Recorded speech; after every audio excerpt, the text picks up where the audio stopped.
बड़ा सवाल ये उठता है कि क्या अमित शाह का पार्टी अध्यक्ष के रूप में भी प्रदर्शन वैसा ही रहेगा जैसा चुनावों के दौरान उत्तर प्रदेश के प्रभारी के रूप में रहा?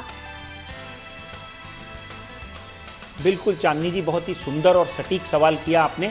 और ये कार्यक्रम महाज्योतिष जो है ये इसीलिए बनाया गया है, और आप ये बोलती भी हैं कि सटीक भविष्यवाणियों के लिए महाज्योतिष देखिए, तो डेफिनेटली 3 हफ्ते पहले ये भविष्यवाणी समय के माध्यम से दर्शकों तक पहुंच चुकी थी और आप सबका बहुत अभिनंदन आया। अब हम अमित शाह की जो बात करेंगे, चांदनी जी ने जो सवाल किया है वो बहुत ही इंपॉर्टेंट सवाल है। इस वक्त भारतीय राजनीति का धुरा जो है वो भारतीय जनता पार्टी के 2 दिग्गज नेताओं के इर्द गिर्द घूम रहा है।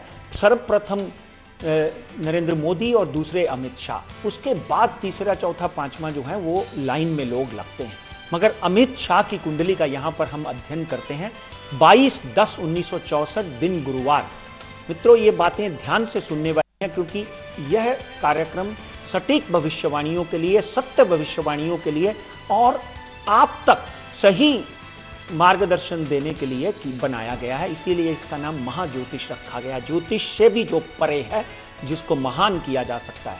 तो अमित शाह की कुंडली का जब हम अध्ययन करते हैं तो शनि प्रबल कर्म स्थान पर कुंभ राशि में बैठा हुआ, मेष राशि की कुंडली, मेष राशि की कुंडली का वर्णन जब हम करते हैं तो चंद्रमा 12वें घर में बैठा हुआ है।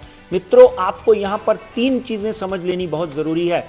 माननीय नरेंद्र मोदी की कुंडली वृश्चिक राशि, जिस दिन उन्होंने शपथ विधि ली वृश्चिक राशि, जिस दिन भारतीय जनता पार्टी का गठन हुआ वह भी वृश्चिक राशि। तो वृश्चिक राशि का स्वामी क्या है? मंगल। आप इस शो के माध्यम से बहुत सारा ज्योतिष सीख भी रहे हैं। वृश्चिक राशि का अधिपति मंगल है और मेष राशि का अधिपति मंगल है। इसलिए अमित शाह की कुंडली का जब हम अध्ययन करते हैं तो मेष राशि है उनकी, मेष राशि का स्वामी मंगल है। इसलिए नरेंद्र मोदी भारतीय जनता पार्टी और अपने दल के खवैया साबित हुए।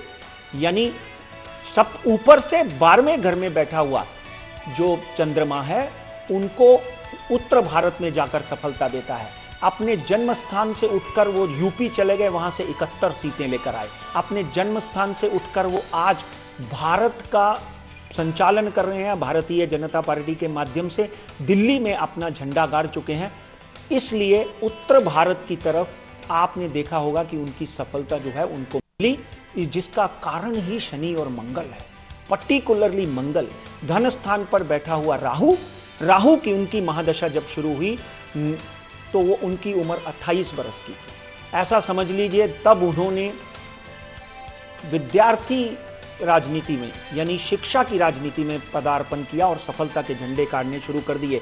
धन स्थान पर बैठा हुआ राहु उनके जीवन में सफलता ही सफलता लाता गया। हाँ, बीच बीच में राहु में जब उनके अनफेवरेबल ग्रह आए, अनफेवरेबल ग्रह का मतलब जब शुक्र आया, जब मंगल नीच हुआ, तो डेफिनेटली उनके ऊपर आरोप भी लगे। उन आरोपों से उनको जूझना पड़ा। भारतीय जनता पार्टी में ही उनको षड्यंत्रों का सामना करना पड़ा। इन सामना करते करते उन्होंने अपना एक स्थान स्थापित कर लिया। यहाँ तक कि भारतीय जनता पार्टी के नेता की गद्दी तक उनको छोड़नी पड़ी, यहाँ तक कि उनको मंत्रिमंडल से इस्तीफा तक देना पड़ा।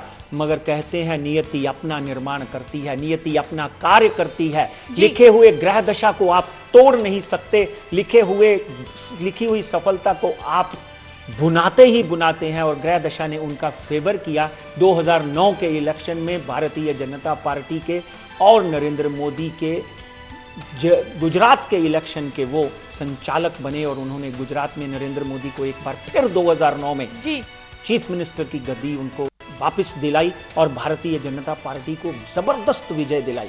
उसके बाद में वो नरेंद्र मोदी के बिल्कुल नजदीकी हो गए। और अब अगर आप बात करते हैं तो यहाँ पर इलेक्शन जो 1.5-1.25 महीने पहले हुआ है, वहां पे भी उन्होंने अपना चाणक्य नीति, कौटिल्य नीति और हर तरह की नीतियों से भारतीय जनता पार्टी को एक सूत्र में बांधकर सूत्रधार की भूमिका निभाई और